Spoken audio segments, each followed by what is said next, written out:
ഇന്നത്തെ വചന ശുശ്രൂഷയ്ക്ക് വേണ്ടി നമുക്കൊരു വാക്യം വായിക്കാം. ലൂക്കോസിൻ്റെ സുവിശേഷം 12-ാം അധ്യായം അതിൻ്റെ 32-ാമത്തെ വാക്യവും 41-ാമത്തെ വാക്യവും. രണ്ട് വാക്യവും വായിക്കാം. എല്ലാം അത് മൊത്തം നമ്മൾ നോക്കാൻ പോവുകയാണ്. അത്രയും വായിക്കാൻ സമയമില്ലാത്തത് കൊണ്ട് ലൂക്കോസിൻ്റെ സുവിശേഷം 12-ാം അധ്യായത്തിൻ്റെ 32-ാമത്തെ വാക്യവും 41-ാമത്തെ വാക്യവും എടുത്തെങ്കിൽ എല്ലാവർക്കും ചേർന്ന് വായിക്കാം. ചെറിയ ആട്ടിൻകൂട്ടമേ, ഭയപ്പെടരുത്. നിങ്ങളുടെ പിതാവ് രാജ്യം നിങ്ങൾക്ക് നൽകുവാൻ പ്രസാദിച്ചിരിക്കുന്നു. അടുത്തത് 41. കർത്താവേ, ഈ ഉപമ പറയുന്നത് ഞങ്ങളോടോ എല്ലാവരോടും കൂടിയോ എന്ന് പത്രോസ് ചോദിച്ചതിന്. യേശു ഇങ്ങനെ ഈ 12-ാം അധ്യായത്തിൽ ഒരുപാട് കാര്യങ്ങൾ പറയുന്നുണ്ട്. അതെല്ലാം പറഞ്ഞുകൊണ്ടിരിക്കുമ്പോൾ പത്രോസിനൊരു സംശയം, ഇതെല്ലാവരും ആണോ പാലിക്കേണ്ടത്, അതോ ഞങ്ങൾ 12 പേർക്ക് വേണ്ടി മാത്രം പറയുന്ന കാര്യങ്ങളാണോ എന്താണെന്ന് പത്രോസിന് സംശയം. അപ്പം ശിഷ്യനാണെങ്കിലും ദൈവരാജ്യത്തിലാണെങ്കിലും നമ്മളിതെല്ലാം മനസ്സിലാക്കി, പ്രത്യേകിച്ച് ഒരു അന്ത്യകാലത്തിൻ്റെ ലക്ഷണങ്ങളെ കാണുമ്പോൾ ഇതെല്ലാം നമ്മൾ മനസ്സിലാക്കേണ്ട കാര്യങ്ങളാണ്. 32-ാം വാക്യത്തിൽ പറയുന്ന ചെറിയ ആട്ടിൻകൂട്ടമേ, ഭയപ്പെടരുത്. നിങ്ങളുടെ പിതാവ് രാജ്യം നിങ്ങൾക്ക് നൽകുവാൻ പ്രസാദിച്ചിരിക്കുന്നു.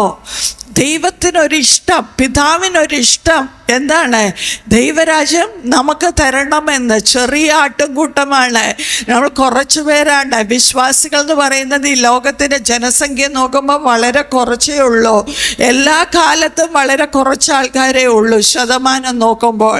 ആ ചെറിയ ശതമാനത്തോട് പറയാണ്, നിങ്ങൾ ഭയപ്പെടരുത്, കുറച്ചേ ഉള്ളെന്ന് വിചാരിച്ച് ഞങ്ങളുടെ കാര്യം പല നിയമങ്ങളോ പല രാജ്യങ്ങളിലെ നിയമങ്ങളോ വിശ്വാസികൾക്ക് വിരുദ്ധമായി തീരുമ്പോൾ, ആരാധനയ്ക്ക് സ്വാതന്ത്ര്യമില്ലാതെ ഇരിക്കുമ്പോൾ നിങ്ങൾ ഭയപ്പെടരുത്.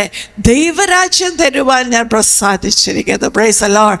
അപ്പോൾ ദൈവരാജ്യം, സ്വർഗം നമുക്ക് വേണ്ടി ദൈവം തരുവാൻ ദൈവത്തിന് സന്തോഷമാണ്. അത് വിലയ്ക്ക് വാങ്ങുവാണോ ചെയ്യേണ്ടത്? അത് ലോണിനാണോ തരാൻ ഉദ്ദേശിക്കുന്നത്? അത് കുറച്ച് നാളത്തേക്കാണോ തരാൻ ഉദ്ദേശിക്കുന്നത്? എന്താ അവിടെ എഴുതിയിരിക്കുന്നത്? പ്രസാദിച്ചിരിക്കുന്നത് എന്ന് വെച്ചാൽ ദൈവത്തിന് അത് ഇഷ്ടമാണ്, ദൈവത്തിന് അത് സന്തോഷമുള്ള കാര്യമാണ്. എന്താണ്? നമ്മൾ സ്വർഗത്തിൽ കൊണ്ടുപോകുക എന്നുള്ളത്, അല്ലെ സ്വർഗത്തിൻ്റെ സിറ്റിസൺഷിപ്പ് തരിക എന്നുള്ളത് ദൈവത്തിന് സന്തോഷമുള്ള കാര്യമാണ്. അപ്പോൾ അമേരിക്കയുടെ സിറ്റിസൺഷിപ്പ്, ഇപ്പോൾ അമേരിക്ക പറയുകയാണ്, ഇവിടെ ഇരിക്കുന്ന മൗണ്ട് റോക്കോഡ് സഭയിലുള്ള എല്ലാവർക്കും സിറ്റിസൺഷിപ്പ് തരാൻ ആഗ്രഹിക്കുന്നു. ഉടനെ നാളെ തന്നെ ഫ്ലൈറ്റ് കയറി നമുക്ക് പോകാൻ പറ്റുമോ? ഇല്ല, പേപ്പർ വർക്കുകളുണ്ടല്ലേ, അതെല്ലാം നമുക്ക് ചെയ്യണം. അത് ചെയ്ത് ഇൻ്റർവ്യൂകളുണ്ട്, അത് പാസ്സാകണം. ഏത് രാജ്യത്ത് പോകണമെങ്കിലും പിന്നെ അവിടെ ചെന്ന് താമസിക്കാൻ അമേരിക്ക ഒരു പറയുക കൊണ്ടുപോകാൻ ഞാൻ താല്പര്യപ്പെടുന്നെന്ന് പറഞ്ഞാൽ ഉടനെ എല്ലാ സുഖ സൗകര്യങ്ങളും ഒരുക്കി കാത്തിരിക്കുകയല്ല. വീട് നമ്മൾ നോക്കണം, ജോലി നമ്മൾ നോക്കണം, സിറ്റിസൺഷിപ്പ് തരികയാണ്. ബാക്കി കാര്യങ്ങൾ എന്ത് ചെയ്യണം? നമ്മൾ നോക്കി അത് എങ്ങനെയാണെന്നുള്ളത് മനസ്സിലാക്കിയെടുക്കണം. എന്നാലേ നമുക്കവിടെ പോകാനും പറ്റത്തുള്ളൂ, പോയിട്ട് എന്തെങ്കിലും പ്രയോജനവും ഉണ്ടാകത്തുമുള്ളൂ. അപ്പോൾ ഈ വാക്യങ്ങളിൽ ദൈവരാജ്യം, സ്വർഗം നമുക്ക് തരാൻ ദൈവം ഇഷ്ടപ്പെട്ടിരിക്കുമ്പോൾ അതെന്താണ്, എങ്ങനെയാണ് അവിടെ എത്താൻ കഴിയുന്നതെന്നുള്ള കാര്യങ്ങളാണ് ഇതിന് താഴെയുള്ള എഴുതിയിരിക്കുന്നത്. അപ്പോൾ നമ്മൾ രക്ഷിക്കപ്പെട്ട ഒരു ദൈവ പൈതലാകുമ്പോൾ സിറ്റിസൺഷിപ്പ് നമുക്ക് കിട്ടുകയാണ്. സ്വർഗത്തെ രാജ്യത്തിലേക്ക് നമുക്ക് പോകാൻ ദൈവത്തിന് മക്കളെന്ന് ആത്മാവദാനം നമ്മുടെ ആത്മാവിനോട് പറയുന്നു. മക്കളായതുകൊണ്ട് അവകാശികളാണ്. അനേകം നന്മകളും അനുഗ്രഹങ്ങളും ദൈവത്തിൻ്റെ ആ ഒരു ദൈവമക്കളായതുകൊണ്ടുണ്ട്. അതുകൊണ്ടാണ് നമുക്കൊരു സിറ്റിസൺഷിപ്പ് നമുക്ക് തരികയാണ് സ്വർഗത്തിലേക്കുള്ള. ഇനി നമ്മൾ ഇവിടുത്തെ നിയമങ്ങളോ നിയമവ്യവസ്ഥകളോ ഈ അധ്യായത്തിൽ പറയുന്നതാണ് നോക്കാൻ പോകുന്നത്. ചെറിയ ആട്ടിൻകൂട്ടമേ, ഭയപ്പെടരുത്. നിങ്ങളുടെ പിതാവ് രാജ്യം നിങ്ങൾക്ക് നൽകുവാൻ പ്രസാദിച്ചിരിക്കുന്നു. നിങ്ങൾക്കുള്ളത് വിറ്റ് ഭിക്ഷ കൊടുപ്പിൻ.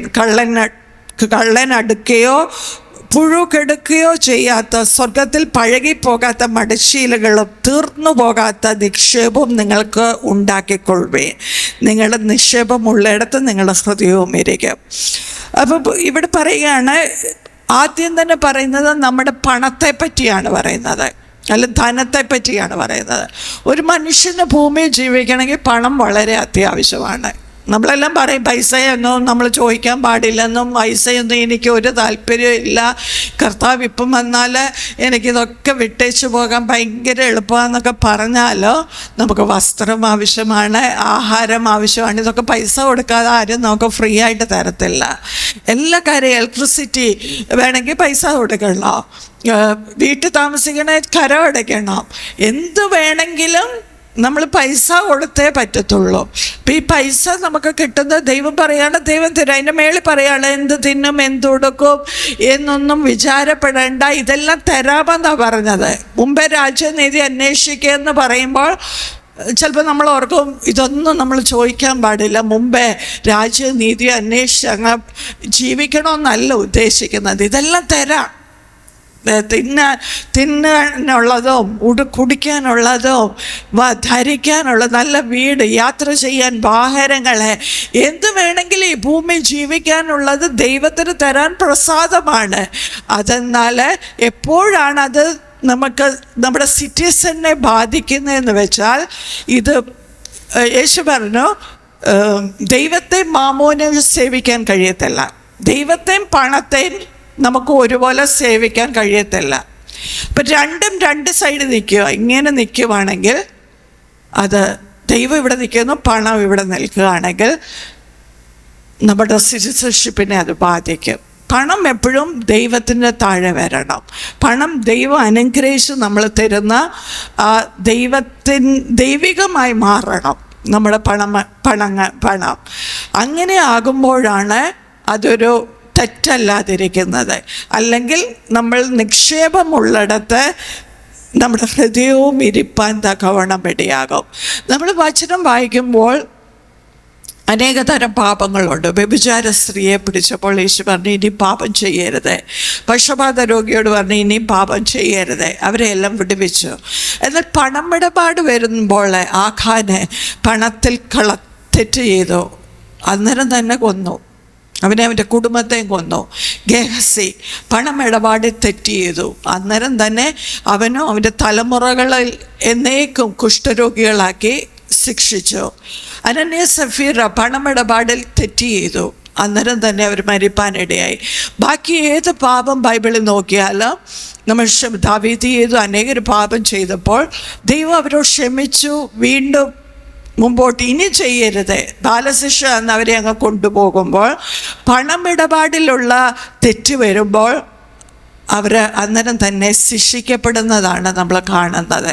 കാരണം ഇത് രണ്ടായിട്ട് നിൽക്കുവാണെങ്കിൽ തീർച്ചയായിട്ടും നമ്മുടെ കുടുംബത്തിൽ ശിക്ഷയ്ക്ക് കാരണമായി തീരും. പണം എപ്പോഴും ദൈവം അനുഗ്രഹിച്ച് രീതിയിലേക്ക് മാറണം. അതെങ്ങനെ മാറാൻ കഴിയും? അതാണ് അവിടെ എഴുതിയിരിക്കുന്നത്. നമുക്ക് തരുന്നതെല്ലാം ഭൂമിയിലുള്ള കാര്യങ്ങൾക്ക് വേണ്ടി ഉപയോഗിക്കാതെ സ്വർഗത്തിലൂടെ നിക്ഷേപിക്കുന്നവരായി മാറണം നമ്മൾ. ഇപ്പം നമ്മൾ എല്ലാ മനുഷ്യനും ഈ ലോകത്തിലുള്ളത് നോക്കുന്നത്. പൈസ കിട്ടിയാൽ നമ്മൾ വിചാരിക്കും ഒരുപാട് കിട്ടിയാൽ സ്ഥലം വാങ്ങിക്കാമെന്ന് ഓർക്കും, കുറച്ച് കിട്ടിയാൽ വീട്ടു സാധനങ്ങൾ വാങ്ങിക്കാമെന്ന് ഓർക്കും, അല്ലെങ്കിൽ മക്കളെ നല്ല നിലയിൽ പഠിപ്പിക്കാം, എന്തെങ്കിലും നമ്മുടെ ആവശ്യങ്ങൾക്ക് വേണ്ടി കിട്ടുന്നത് ചിലവഴിക്കുക. സാലറി കിട്ടുന്നുണ്ട് അല്ലേ, മാസാവസാനം ആകുമ്പോൾ അത് കയ്യിലുണ്ടോ സാലറി? അതപ്പം തീർന്ന് അടുത്ത മാസത്തെ സാലറി ഇങ്ങനെ നോക്കിയിരിക്കുക. ഈ പൈസ തീരുക. പെട്ടെന്ന് നമ്മൾക്ക് കിട്ടുന്നത് നമ്മൾ ചിലവാക്കി എന്തിനാ ചിലവാക്കുന്നത്? എഴുതി വെച്ചാലേ അറിയത്തുള്ളൂ എന്തിനൊക്കെയാണ് നമ്മൾ ചിലവാക്കുന്നത്. നമ്മൾ ഭൂമിയിൽ നിക്ഷേപിക്കുക. നമുക്ക് കിട്ടുന്നതനുസരിച്ച് നമ്മൾ ആഹാരത്തിൻ്റെ നിലവാരം കൂട്ടുക. നമുക്കെന്നാൽ ഇപ്പം എൻ്റെ സാലറി കൂട്ടി കിട്ടിയെന്നാൽ നമുക്ക് ആഴ്ചയിലൊരിക്കൽ ഹോട്ടലിൽ നിന്ന് നമുക്ക് കഴിക്കാം. ഇപ്പോൾ കുറച്ചുകൂടെ സാലറി കൂട്ടി ആഴ്ച 2 ദിവസം നമുക്ക് ഹോട്ടലിൽ നിന്ന് കഴിക്കാം. നമ്മുടെ ജീവിത നിലവാരം കൂട്ടുകയാണ്. പൈസ ഇല്ലായിരുന്നു 500 രൂപയുടെ ഡ്രസ്സ് എടുക്കാം, ഇപ്പം എനിക്ക് കൂടുതൽ കിട്ടി 1000 രൂപയുടെ ഡ്രസ്സ് എടുക്കാം. നമ്മുടെ കുഞ്ഞുങ്ങളെ കൂടുതൽ ഫീസുള്ള സ്ഥലത്ത് ഏറ്റവും നല്ലിടത്ത് നമുക്ക് പഠിപ്പിക്കുക. ഇങ്ങനെ നമ്മൾ ഈ ലോകത്തിൽ വെച്ച് തീരുന്ന കാര്യങ്ങൾക്ക് വേണ്ടി നമ്മുടെ പണം നിക്ഷേപിക്കുകയാണ്. ഇവിടെ നമ്മുടെ പൈസ ഇല്ല. വചനം പറയുന്നു നമ്മൾ ഭൂമിയിൽ നിക്ഷേപിക്കുന്ന കൂട്ടത്തിൽ നമ്മൾ സ്വർഗത്തിൽ കൂടെ നിക്ഷേപിക്കുന്നവരായിരിക്കണം. ഈ അധ്യായത്തിൽ തന്നെ യേശു പറയുന്നുണ്ട് അതിൻ്റെ 21 വാക്യത്തിൽ ദൈവവിഷയമായി സമ്പന്നനാകാതെ തനിക്ക് തന്നെ നിക്ഷേപിക്കുന്നവൻ്റെ കാര്യം ഇങ്ങനെയാകുന്നെന്ന് ഒരു ഉപമയുടെ അവസാനമായിട്ട് പറയുന്നുണ്ട്. അവിടെയും പറയുന്നതാണ്, ഒരു മനുഷ്യന് ദൈവം പണം കൂട്ടി കൊടുത്തോണ്ടിരിക്കുക. അവന് പ്രൊമോഷൻ കിട്ടി. അല്ലെങ്കിൽ നമ്മളൊക്കെ ആലോചിച്ച് നോക്കാം, 5 വർഷം മുമ്പ് കിട്ടിയ വരുമാനമാണ് ഇപ്പോൾ ഉള്ളത്. 10 വർഷം മുമ്പ് നമ്മുടെ വീട്ടിലെ അവസ്ഥ എന്തായിരുന്നോ? അല്ലെങ്കിൽ കഴിഞ്ഞ തലമുറ സമ്പാദിച്ചത് എത്രയായിരുന്നോ? ഈ തലമുറ വന്നപ്പോൾ ഇനി നിങ്ങൾ സമ്പാദിച്ച എത്രയായിരുന്നോ? നിങ്ങളുടെ മക്കൾ വന്നപ്പോഴത്തേക്ക് ഓരോ മാസം കിട്ടുന്ന വരുമാനത്തിൻ്റെ തുകകൾക്ക് എത്ര വ്യത്യാസങ്ങളെ ദൈവം ആക്കി തീർത്ത് തന്നു കൊണ്ടിരിക്കുന്നു. അപ്പം ഇവിടെ ഒരു മനുഷ്യന് അങ്ങനെ തന്നെ ദൈവം കൊടുത്തപ്പോൾ അവൻ ചിന്തിച്ച മുഴുവനും സ്ഥലം വാങ്ങിക്കാം, നമുക്ക് ബിൽഡിങ് പണിയാം, നമുക്ക് ഓരോ കാര്യങ്ങളെ ചെയ്യുക. അവന് തന്നെ എന്തൊക്കെ ചെയ്ത് വർദ്ധിപ്പിക്കണം എന്നുള്ളത് ചിന്തിച്ചു. അവൻ്റെ കാര്യമാണ് അവിടെ ദൈവസമ്മതമായ സമ്പന്നനാകണം നമ്മൾ. അപ്പോൾ സ്വർഗരാജ്യത്തെ സിറ്റിസൺഷിപ്പ് കിട്ടി അവിടെ പോകണമെങ്കിൽ ഈ ഭൂമിയിലുള്ള കാര്യങ്ങളെ മാത്രം ചിന്തിക്കാതെ ഇതിൻ്റെ അപ്പുറത്ത് എനിക്കൊരു ജീവിതം ഉണ്ടെന്നും അവിടത്തേതിന് ഞാൻ എന്ത് കരുതണമെന്നും ചിന്തിക്കണം. അപ്പോൾ ഒന്നാമത്തെ പ്രമാണം അവിടെ ദൈവരാജ്യത്തിനെ പറ്റി, നമ്മുടെ പൈസയെ പറ്റിയാണ് പറയുന്നത്. പണം നമ്മൾ എങ്ങനെയാണ് ചെലവഴിക്കുന്നതെന്ന് സൂക്ഷിച്ചു കൊള്ളണം. രണ്ടാമത് അവിടെ പറയുകയാണ്, നിങ്ങളുടെ അരകെട്ടിയും വിളക്ക് കത്തിയും കൊണ്ടിരിക്കട്ടെ. യജമാനൻ കല്യാണത്തിന് പോയി വന്ന് മുട്ടിയാൽ ഉടനെ വാതിൽ തുറന്നു കൊടുക്കണ്ടേനെ. അവൻ എപ്പോൾ മടങ്ങി വരുമെന്ന് കാത്തു നിൽക്കുന്ന ആളുകളോട് നിങ്ങൾ തുല്യരാകുവേൻ. രണ്ടാമത് തുല്യരാകേണ്ടത്, ഒരു വീട്ടിലൊരു യജമാനൻ ഒരു പണിക്കാരന്, ഒരു വീട്ടിലെ ഒരു കാര്യസ്ഥന് തുല്യമാകണം നമ്മൾ ഓരോരുത്തരും. യജമാനൻ വരും നേരം ഉണർന്നിരിക്കുന്നവരായി കാണുന്ന ദാസന്മാർ ഭാഗ്യവാന്മാർ. അവൻ അരകെട്ടിയും അവരെ ഭക്ഷണത്തിനിരുത്തുകയും വന്ന് അവർക്ക് ശുശ്രൂഷ ചെയ്യുകയും ചെയ്യുമെന്ന് ഞാൻ സത്യമായി നിങ്ങളോട് പറയുന്നു. അവൻ 2-ാം യാമത്തിൽ വന്നാലും 3-ാം യാമത്തിൽ വന്നാലും അങ്ങനെ കണ്ടുവെങ്കിൽ അവർ ഭാഗ്യവാന്മാർ. 2 പ്രാവശ്യം ഇവിടെ ഭാഗ്യവാന്മാർ എന്ന് പറയുന്നുണ്ട്. യജമാനനും ആ വീട്ടിലെ ദാസൻ്റെ കാര്യവുമാണ് പറയുന്നത്. ഒരു വീട്ടിലൊരാൾ നമ്മളെ ജോലിക്ക് നിർത്തിയിരിക്കുന്നത് പോലെ ഈ ദൈവരാജ്യത്തിൻ്റെ ജോലിക്ക് ദൈവം നമ്മളെ നിർത്തിയിരിക്കുകയാണ്. അല്ലെങ്കിൽ നമ്മുടെ കാര്യങ്ങൾക്ക് ഈ ഒരു സംഭവം 2 രീതിയിലുണ്ട്. ഒന്ന്, കർത്താവിൻ്റെ വരവിൽ നമ്മൾ കാത്തു നിൽക്കുന്നവരായിരിക്കണം. അപ്പോൾ തന്നെ ദൈവത്തിൻ്റെ സന്ദർശന ദിവസത്തിൽ നമ്മുടെ ജീവിതത്തിലേക്ക് വന്ന് നമ്മൾ എങ്ങനെയുള്ളവരാണെന്ന് നോക്കുമ്പോൾ അപ്പോഴും നമ്മൾ ഇതേപോലെ ശുശ്രൂഷയിൽ വിശ്വസ്തരായി നിൽക്കുന്നത് കാണുവാൻ തക്കവണ്ണം ഇടയാകണം. ഇപ്പം ഇവിടെ പറയാണ്, ഉടനെ വന്ന് വാതിൽ തുറക്കണം. ഉടനെ എന്ന വാക്ക്, അതിൻ്റെ അർത്ഥം ടെലസ്കോപ്പ് വെച്ചുകൊണ്ട് ആകാശത്തേക്ക് കർത്താവ് വരുന്നുണ്ടോ എന്ന് വേറെ ജോലിക്കൊന്നും പോകാതെ നോക്കുക എന്നുള്ളതല്ല ഉദ്ദേശിക്കുന്നത്. നമ്മൾ ചെയ്യുമ്പോൾ തന്നെ, എല്ലാ ജോലികൾ ചെയ്യുമ്പോൾ തന്നെ പ്രാർത്ഥനാ ജീവിതം, വചനവായന, നമ്മുടെ ജീവിതത്തിൽ ഡിസിപ്ലിൻ, അച്ചടക്കം ചെയ്യേണ്ടതായ കാര്യങ്ങൾ എന്തൊക്കെയുണ്ടെന്ന് ശ്രദ്ധിച്ച് അത് ഉടനെ മാറ്റം വരുത്തുന്നവരായിരിക്കണം.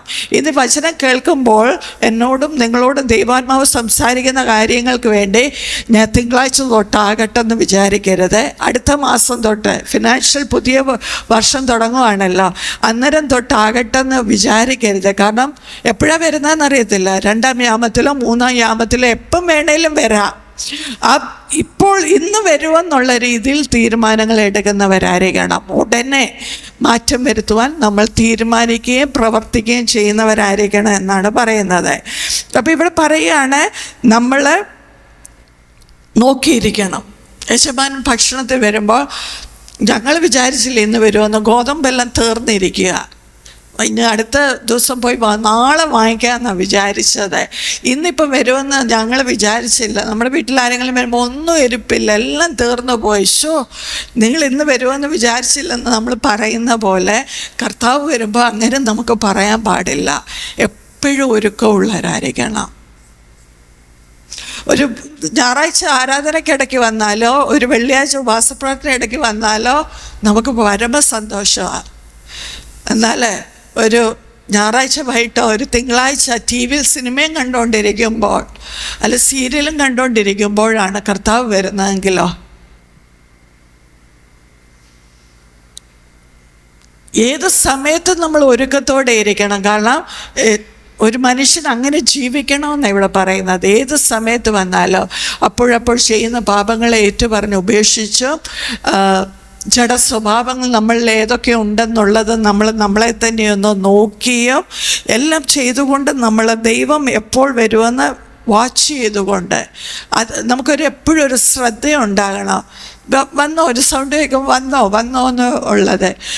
അടുത്തത് എഴുതിയിരിക്കുകയാണ്, കള്ളൻ വീട് തുറക്കുന്നത് എപ്പോഴാണെന്ന് അറിയത്തില്ല, അതുപോലെയാണ് മനുഷ്യപുത്രൻ്റെ വരവ്.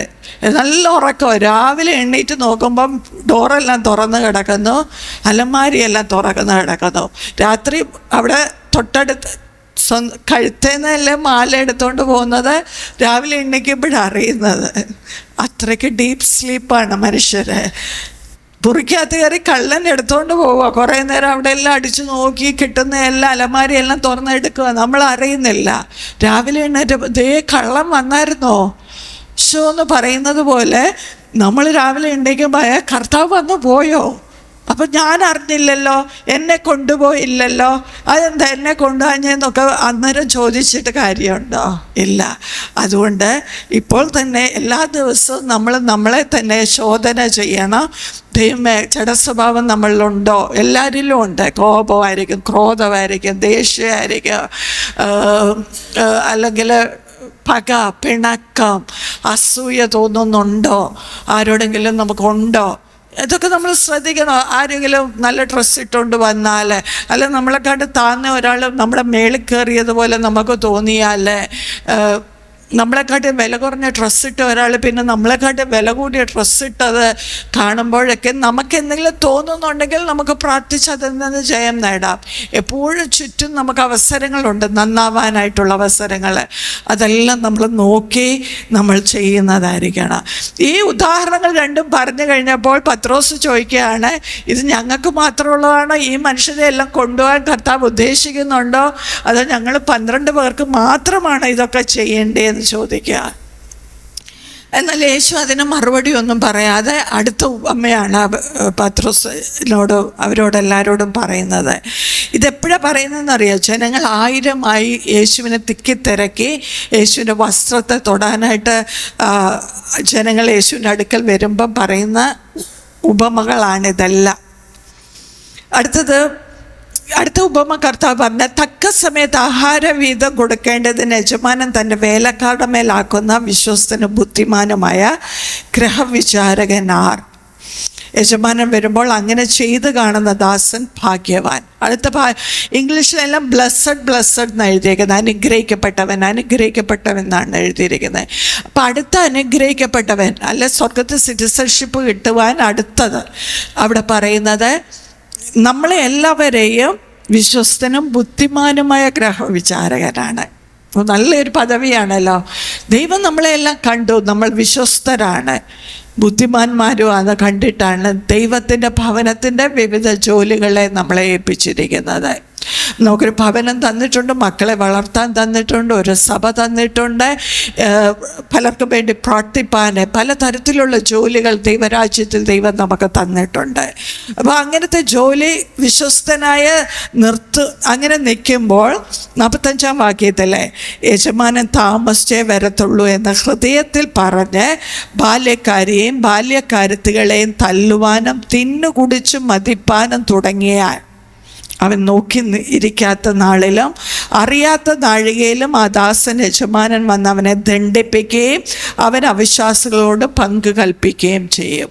അടുത്ത ഈ ദാസന് എല്ലാവരും ശുശ്രൂഷയ്ക്ക് ദൈവം വിളിച്ചിട്ടുണ്ട്. അപ്പോൾ തന്നെ ഇതൊരടിമയാണ്, ദാസനാണ്. എന്നാൽ ബാക്കി ദാസന്മാരുടെ മേലെ യജമാനന് ആക്കി വെച്ചിരിക്കുകയാണ് ഈ ദാസനെ. അങ്ങനെ ആക്കി വെച്ചിരിക്കുമ്പോൾ ഈ ദാസൻ എന്ത് പറഞ്ഞെന്നറിയാമോ? ഇപ്പോഴൊന്നും വരത്തില്ല, എനിക്ക് നാളെ മാസാന്തരപ്പെടാം. ചില ആൾക്കാർ പറയാറുണ്ട്, റിട്ടയർ ചെയ്ത് കഴിഞ്ഞാൽ ശുശ്രൂഷയ്ക്ക് ഇറങ്ങാനിരിക്കുമായിരുന്നു, ഈ കടമൊന്ന് വീട്ടിൽ ശുശ്രൂഷയ്ക്ക് ഇറങ്ങാനിരിക്കുകയായിരുന്നു, അപ്പോഴാണ് ഇങ്ങനെ സംഭവിച്ചത്. ഇത് കഴിയുമ്പോൾ ദൈവത്തിന് വേണ്ടി ചെയ്യാനിരിക്കുകയായിരുന്നു. എന്നുവെച്ചാൽ നമ്മുടെ വിചാരം നമ്മളിവിടെ നാളെ മറ്റന്നാളും എല്ലാം നമ്മളിവിടെ ജീവിച്ച് ഇങ്ങനെ അടുത്ത വർഷവും 10 വർഷത്തെ പ്ലാൻ ചെയ്ത് ജീവിക്കാൻ പറ്റുമെന്നാണ് നമ്മൾ വിചാരിക്കുന്നത്. അങ്ങനെ ഇരുന്ന് ഈ മനുഷ്യൻ എന്ത് ചെയ്തെന്നറിയാമോ? അവന് ബുദ്ധിമാനായിരുന്നു, അവന് വിശ്വസ്തനൊക്കെയായിരുന്നു. കാലാകാലങ്ങളായപ്പോൾ കുറേ നാളൊക്കെ നന്നായിട്ട് ചെയ്തു. പിന്നെ കുറച്ച് കഴിഞ്ഞപ്പോൾ പുള്ളി അങ്ങ് ഉഴപ്പാൻ തുടങ്ങി. എല്ലാം ചെയ്യുന്ന വിധങ്ങൾ ആദ്യം യജമാനൻ പറഞ്ഞ പോലെ ചെയ്തു, പിന്നെ സ്വന്തം ഇഷ്ടപ്രകാരം ആ ഫലമൊക്കെ അങ്ങ് നഷ്ടപ്പെട്ടു ജീവിതത്തിൽ നിന്ന്. പലരും പറയുന്നത് 2000 വർഷമായിട്ട് കർത്താവ് വരുന്നെന്ന് നിങ്ങൾ പ്രസംഗിച്ച് നടക്കുക, ഇതുവരെ വന്നില്ല, വരാനൊന്നും പോകുന്നില്ല എന്ന് ഈയിടെ ഒരാൾ പറഞ്ഞു. എന്ന് പറഞ്ഞ പോലെ കുറേ കഴിയുമ്പം ഒന്നും വരാനൊന്നും പോകുന്നില്ല, നമ്മളങ്ങ് തണുത്തു പോകും. അങ്ങനത്തെ ഒരു ദാസൻ. അവനപ്പോൾ എന്ത് ചെയ്യുന്നറിയാവോ? തിന്നു കുടിച്ചു, മതിച്ചു, കള്ളു കുടിച്ച്, ഉപദ്രവിച്ച് ജീവിക്കാനായിട്ട് തുടങ്ങി. ഫ്രൂട്ട്ലെസ് ലൈഫ്, അല്ലെങ്കിൽ സ്നേഹം അവനിൽ നിന്ന് നഷ്ടപ്പെട്ടു. മറ്റുള്ളവരോടുള്ള സ്നേഹം. കുറേ കഴിയുമ്പോൾ കുടുംബജീവിതത്തിൽ സ്നേഹം നഷ്ടപ്പെടുന്നുണ്ടോ? മക്കളും ഉള്ള സ്നേഹം നഷ്ടപ്പെടുന്നുണ്ടോ? കൂട്ടുവിശ്വാസികളോടുള്ള സ്നേഹം നമുക്ക് നഷ്ടപ്പെടുന്നുണ്ടോ? നമ്മളെ സഹായിച്ചവർ, നമുക്ക് വേണ്ടി പ്രാർത്ഥിച്ചവർ, ഇവരോടൊക്കെയുള്ള ആ സ്നേഹവും കടപ്പാടോ കുറേ നാളിങ്ങനെ കഴിഞ്ഞ് നമ്മുടെ ജീവിതത്തിൻ്റെ കാര്യങ്ങളെല്ലാം നോക്കിക്കഴിയുമ്പോൾ നമുക്ക് നഷ്ടപ്പെടുന്നുണ്ടോ എന്ന് നോക്കണം. ഈ മനുഷ്യന് ബുദ്ധിമാനും വിശ്വസ്തനുമായിരുന്നിട്ടും കുറച്ച് നാളായിട്ട് യജമാനെ കാണാനില്ലാതായപ്പോൾ അവനങ്ങ് നഷ്ടപ്പെട്ടു. അടുത്ത് ഫുഡ് കഴിക്കുക, ഡ്രസ്സ് നല്ലത് ധരിക്കുക, ഈ ലോകത്തിൽ വേണ്ട കാര്യങ്ങളിലോടുള്ള ചിന്തയായി തീർന്നു. അടുത്ത സെൽഫ് കൺട്രോൾ നഷ്ടപ്പെട്ടു, കുടിക്കുക, കള്ളുകുടിയനായി മാറി. അതിന് മദ്യപാനത്തിനകത്ത് തന്നെ ജഡസ്വഭാവങ്ങൾ നമുക്കറിയാം. ഗലാത്യർ 5 വായിക്കുമ്പോൾ മദ്യപാനം ഉൾപ്പെടെ അസൂയ, ഈ ജഡസ്വഭാവം എല്ലാം ഒന്നിച്ച് എഴുതിയിരിക്കുന്നത്. ഈ ജഡസ്വഭാവത്തിലേക്ക് അവൻ പെട്ടുപോയി. അപ്പോൾ അവൻ ഓർത്തു, നമുക്ക് കുറച്ച് നാൾ ഇങ്ങനെ ഇരിക്കാം, യജമാനം വരുമ്പോൾ എന്താണേലും എനിക്കൊരറിവ് കിട്ടും, അന്നേരം നമ്മളെല്ലാം കറക്റ്റാക്കി മാനസാന്തരപ്പെട്ട്. പണ്ടൊക്കെ നടക്കുമായിരുന്നു, എല്ലാ മനുഷ്യരും വയസ്സ് ചെന്നിട്ടേ മരിക്കത്തുള്ളായിരുന്നു. അപ്പോൾ ആ വയസ്സ് ചെന്നൊരു 70-75 വയസ്സ് അസുഖമൊക്കെ വന്നു കഴിയുമ്പോൾ നമുക്ക് ഇനി എല്ലാ സ്വത്തെല്ലാം മക്കൾക്ക് വീതമൊക്കെ വെച്ച് സ്വസ്ഥമായി ദൈവമേ ഇനി എടുത്തോണേ എന്ന് പറഞ്ഞുകൊണ്ട് ആ കട്ടിലെ കിടന്ന് പാപങ്ങളെയൊക്കെ ഏറ്റുപറഞ്ഞ് നമുക്ക് മരിക്കായിരുന്നു. പക്ഷെ കാലം മാറിയപ്പോൾ അതെല്ലാം അങ്ങ് മാറിപ്പോയി. ഇപ്പം മരണത്തിൻ്റെ പ്രായം മാറിപ്പോയി, മരണത്തിൻ്റെ രീതികൾ മാറിപ്പോയി. മനുഷ്യനെപ്പം വേണേലും ഒരറിവും കൂടാതെ എന്ത് വന്നും നമുക്ക് മരിക്കും. അതുകൊണ്ട് ഇതുപോലെ നമുക്ക് ജീവിക്കാൻ പറ്റത്തില്ല. എല്ലാ ദിവസവും നമ്മൾ വിശ്വസ്തരായിരിക്കണം നമ്മളെ ഏൽപ്പിച്ച കാര്യങ്ങളെ. ഇന്ന് എനിക്ക് വയ്യ, ഇന്ന് ഞാൻ പ്രാർത്ഥിക്കുന്നില്ല, ഇന്ന് രാത്രി കർത്താവ് വന്നാലോ, അല്ലെങ്കിൽ ഇന്ന് ബൈബിള് വായിക്കുന്നില്ല, എനിക്ക് വയ്യ, അന്നാ കർത്താവ് വരുന്നെങ്കിൽ നമ്മൾ എന്ത് ചെയ്യും? നാളെ വായിക്കാൻ നമുക്ക് പറ്റത്തില്ല. അപ്പോൾ അന്നുള്ള കാര്യങ്ങളെ നമ്മൾ ചെയ്യുന്നവരായിരിക്കണം. അപ്പോൾ ഈ മനുഷ്യൻ അങ്ങനെ ചിന്തിച്ചു, നാളെ മാനസാന്തരപ്പെടാം, നാളെ എല്ലാം ഭംഗിയായിട്ട് ചെയ്യാം. പക്ഷെ അവൻ നനച്ചിരിക്കാത്ത നാഴികയിൽ കർത്താവ് വരുവാൻ തക്കവണ്ണം ഇടയായി. അവിടെ വന്നപ്പോൾ എന്ത് സംഭവിച്ചു? അടുത്ത വാക്യം എന്താ എഴുതിയേക്കുന്നതെന്ന് അറിയാമോ? യജമാനൻ്റെ ഇഷ്ടം അറിഞ്ഞിട്ട് ഒരുങ്ങാതെയും അവൻ്റെ ഇഷ്ടം ചെയ്യാതെ ഇരിക്കുന്ന ദാസന് വളരെ അടികൊള്ളു. അറിയാതെ കണ്ട് അടിക്ക് യോഗ്യമായത് ചെയ്തവനോ കുറിയ അടികൊള്ളും. നമ്മൾ സഭയെടുത്ത് നോക്കിയാൽ ഞായറാഴ്ച സഭയത്തിന് വരുന്നവരെ തീർക്കാണോ, ഞായറാഴ്ചയും വെള്ളിയാഴ്ചയും വരുന്നവർക്കാണോ കൂടുതൽ അടി കിട്ടാൻ സാധ്യത? ഞായറാഴ്ചയും വെള്ളിയാഴ്ചയും ബൈബിൾ ക്ലാസ്സും പവർ വിഷനും യൂട്യൂബും എന്ന് വേണ്ട സകലം ഉള്ളവർക്ക് എന്ത് സംഭവിക്കുമോ? യജമാനൻ്റെ ഇഷ്ടം ചെയ്തില്ലെങ്കിലേ ഉള്ളൂ. ഇഷ്ടം ചെയ്താൽ പ്രതിഫലം കിട്ടുവാൻ തക്കവണ്ണം ഇടയാവും വരുമ്പോൾ. അതുകൊണ്ട് അപ്പോൾ ഇതിനകത്തൊന്നും നമുക്ക് മനസ്സിലാകുന്നത് എന്താണെന്നറിയാമോ? ഒന്ന്, നമ്മൾ വർക്ക് ചെയ്തുകൊണ്ടിരിക്കണം എല്ലാ ദിവസവും ദൈവരാജ്യത്തിന് വേണ്ടി. ഒന്ന് മറ്റുള്ളവർക്ക് വേണ്ടി പ്രാർത്ഥിക്കുക, സുവിശേഷം പറയുക, നമ്മളെ തന്നെ എഡിഫൈ ചെയ്യുക, നമ്മളോട് പ്രബോധിപ്പിക്കുക, നമ്മുടെ സ്വഭാവങ്ങളെ നമ്മൾ നോക്കുക, പരിശുദ്ധാത്മാവിൻ്റെ നിറവ് നമുക്കുണ്ടോ നോക്കുക. എന്നുവെച്ചാൽ പകുതി ചെയ്യുക, കുറച്ച് ചെയ്യുക, പിന്നെ ഒന്നും ചെയ്യാതിരിക്കുക, നാളെ മാറ്റിവെക്കുക. ഇതൊന്നും ദൈവരാജ്യത്തിൽ നടക്കത്തില്ല. എല്ലാവരെയും കൊണ്ടുപോകാനല്ല ഈ വരുന്നത്. കാരണം എന്താണെന്നറിയാമോ? പറയുന്നുണ്ട്, എൻ്റെ പുത്രനെ നിങ്ങൾക്ക് വേണ്ടി തന്നു, പകരം എന്ത് ചെയ്തു? അതാണ് അവിടെ നോക്കുന്നത്. ഒരു സ്വർഗത്തിൽ മണമകുടമായ പിതാവ് സ്വന്തം പുത്രനെ കാൽവറി ക്രൂശിൽ നമുക്ക് വേണ്ടി മരിപ്പാൻ എന്തുമാത്രം വേദനകളെ സഹിച്ചുകൊണ്ട് ആ ചെയ്ത ആ യേശുവിന് പകരം അങ്ങനെ നമ്മളെ രക്ഷിച്ചു, നിത്യത തരികയാണ്, സിറ്റിസൺഷിപ്പ് തരികയാണ്, നരകത്തിൽ വിടാതിരിക്കാനുള്ള വഴി നമുക്ക് തുറന്നു തന്നിട്ട് നമ്മൾ എന്ത് ചെയ്തെന്നാണ് ചോദിക്കുന്നത്.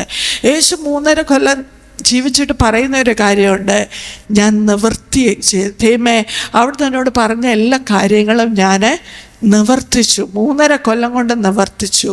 അതുകൊണ്ടാണ് പരീക്ഷന്മാർ അവിടെ ചോദ്യം ചെയ്തപ്പോൾ അവരുടെ ഇടയ്ക്കൂടെ പോയി. അതിനൊന്നും സമയമില്ല യേശുവിന്, കാരണം ഇത് മുഴുവൻ നിവർത്തീകരിക്കണം. അവിടെ വർത്താനം പറഞ്ഞു നിൽക്കാൻ കുറച്ച് പേര് പുകഴ്ത്തി പറയുമ്പോൾ അവിടെ പോയിരുന്ന് ഒന്നുകൂടെ പറഞ്ഞേന്നും പറഞ്ഞ് അവിടെ ഇരിക്കാൻ സമയമില്ല, പരീക്ഷന്മാരോട് തർക്കിക്കാൻ സമയമില്ല, രാത്രി ഉറങ്ങാൻ പറ്റുന്നില്ല. അതുകൊണ്ടല്ലേ ആ ബോട്ടിൽ തിര അടിച്ചു കയറിയപ്പോഴും യേശു ഉറങ്ങുക, ഒന്നും അറിയുന്നില്ല, കാരണം രാത്രിയിൽ പിതാവിനോട് സംസാരിച്ചു കൊണ്ടിരിക്കുകയായിരുന്നു. ഇങ്ങനെ തനിക്കുള്ള ആ തീരുന്നിടം വരെ മുഴുവനും നിവർത്തിച്ചു. ഇതുപോലെ നമ്മൾ ഈ ലോകത്തിൽ നിന്നൊന്നി മാറ്റപ്പെടുമ്പോൾ, അല്ല കർത്താവ് വരുമ്പോൾ നമുക്കും പറയാൻ കഴിയണം, ഞാനും നിവർത്തിച്ചു കർത്താവേ, എന്നെ ഏൽപ്പിച്ച കാര്യങ്ങളിൽ ഞാൻ വിശ്വസ്തത പുലർത്തി എന്നൊരു സാക്ഷ്യം നമുക്ക് പറയാനായിട്ടുണ്ടാകണം. അപ്പോൾ ഒന്നാമത് നമ്മൾ എല്ലാ ദിവസവും ദൈവത്തിന് വേണ്ടി പ്രവർത്തിക്കുന്നവരായിരിക്കണം, ഏതെങ്കിലും ഒരു തരത്തിൽ ഒരുങ്ങുന്നവരായിരിക്കണം. രണ്ടാമത് കർത്താവ് വരുമ്പോൾ നമ്മൾ മറ്റുള്ളവരോട് സമാധാനം ആചരിക്കുന്നവരായിരിക്കണം. വഴക്കിട കണ്ടില്ലേ, ക്ഷമിക്കാൻ കഴിയുന്നില്ല, വഴക്കിട്ട് പ്രശ്നങ്ങളുണ്ടാക്കിയും ജീവിക്കാതെ മറ്റു മനുഷ്യരോട് നമ്മൾ ദൈവം വരുമ്പോൾ സമാധാനം ആചരിക്കുന്നവരായി നമ്മളെ കാണുവാൻ തക്കവണ്ണം ഇടയാകണം. അവിടെ 3-ാമത്തെ കാര്യം പറയുന്നത് ദൈവത്തോട് സമാധാനം ഉണ്ടായിരിക്കണം. ദൈവം വരുമ്പോൾ ദൈവത്തിൻ്റെ ആഗ്രഹം എന്താണ്? അവിടെ യജമാനൻ വരുമ്പോൾ നന്നായിട്ട് ചെയ്യുവാണെങ്കിൽ 44-ാം വാക്യത്തിൽ അവൻ തനിക്കുള്ള സകലത്തിൽ അവനെ വിചാരകനാക്കും. അതാണ് ദൈവത്തിൻ്റെ ആഗ്രഹം. അപ്പം ഒന്നാമത് ജോലി ചെയ്യുന്നവരായിരിക്കണം, രണ്ടാമത് എല്ലാവരോടും സമാധാനമുണ്ടോ നോക്കണം, മൂന്നാമത് ദൈവവും വരുമ്പോൾ നമുക്ക് സമാധാനമാണോ നമ്മളെ ശിക്ഷിക്കാനാണോ പോകുന്നത്. അപ്പം ഇതിൽ നിന്ന് നമുക്ക് മനസ്സിലാകുന്നത് ശിക്ഷയുണ്ട് അല്ലേ. ഒരാളെ വിചാരകനായി ഭൂമി വെച്ചാലോ, എന്നെ ഇവിടെ ഒരു ശുശ്രൂഷക്കാരത്തിയാക്കി വെച്ചാലോ, ഞാനത് വിശ്വസ്തയോടും ബുദ്ധിയോടും ചെയ്തില്ലെങ്കിൽ എന്താണ് എനിക്ക് കിട്ടാൻ പോകുന്നത്? വളരെ അടി, കുറച്ചടിയൊന്നുമല്ല, വളരെ അടി കിട്ടുമെന്ന് മനസ്സിലാക്കിക്കൊണ്ട് എൻ്റെ പണമിടപാടിലും മനുഷ്യരോടുള്ള ഇടപാടിലും ദൈവത്തോടുള്ള ഇടപാടിലും വിശ്വസ്തതയും ബുദ്ധിയും എനിക്കുണ്ടാകണം. ഇതാണ് ഈ ഭാഗത്ത് പറയുന്നത്.